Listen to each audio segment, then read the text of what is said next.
trucks were already occupying spots near the office. His brother Billy's truck was there as well. He entered the office to exactly the scene he expected.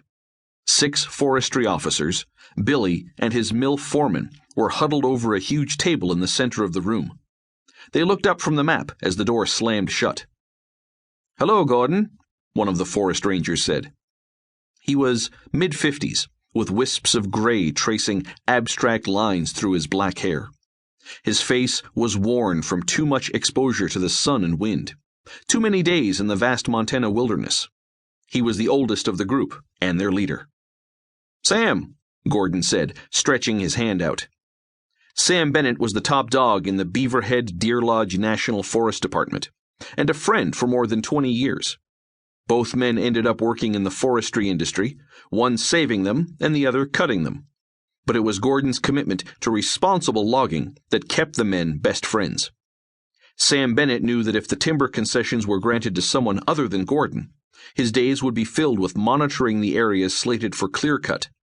Theirs was a symbiotic relationship that had survived many years, both bad and good.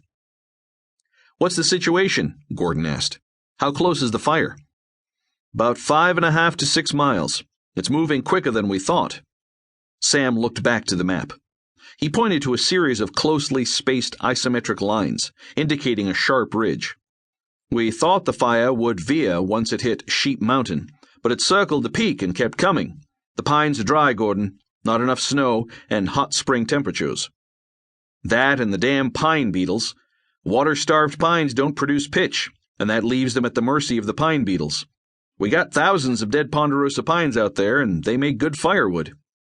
Gordon glanced down at the forestry map.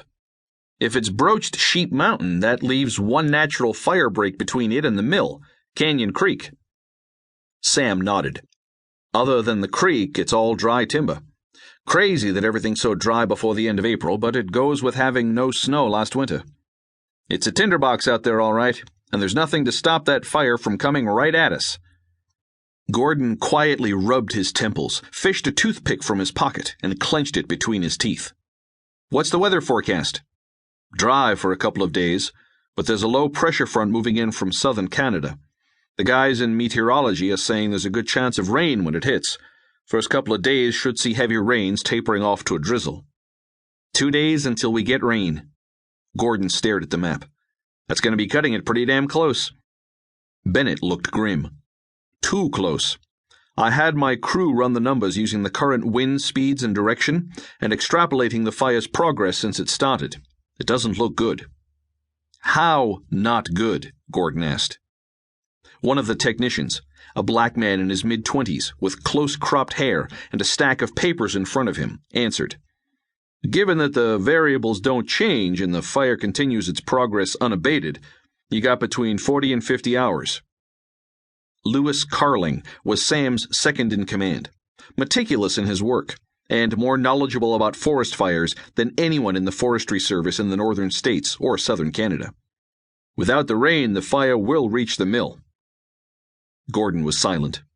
Everything he'd worked for all his life was on the line. He was insured, but only to $17 million, the max his insurer would cover.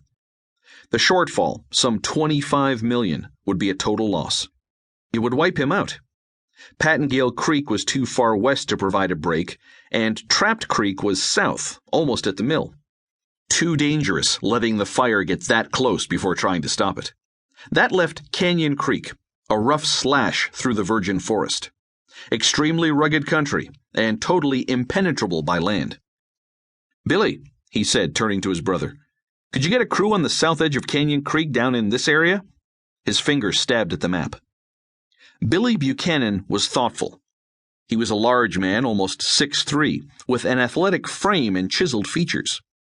His face was sunburned from the early spring heat wave, highlighting his rugged features and accentuating his blue eyes. "We could cut a fire break at the creek, but the only way in is by chopper. I'd need at least 15 men with chainsaws. The break for the creek is already 60 to 80 feet wide. If we can expand that by another 30 feet, we could stop the fire from jumping." Gordon looked to the young technician. "What do you think, Lewis?" "What height are the trees on the north side of the river?" 50 feet, tops.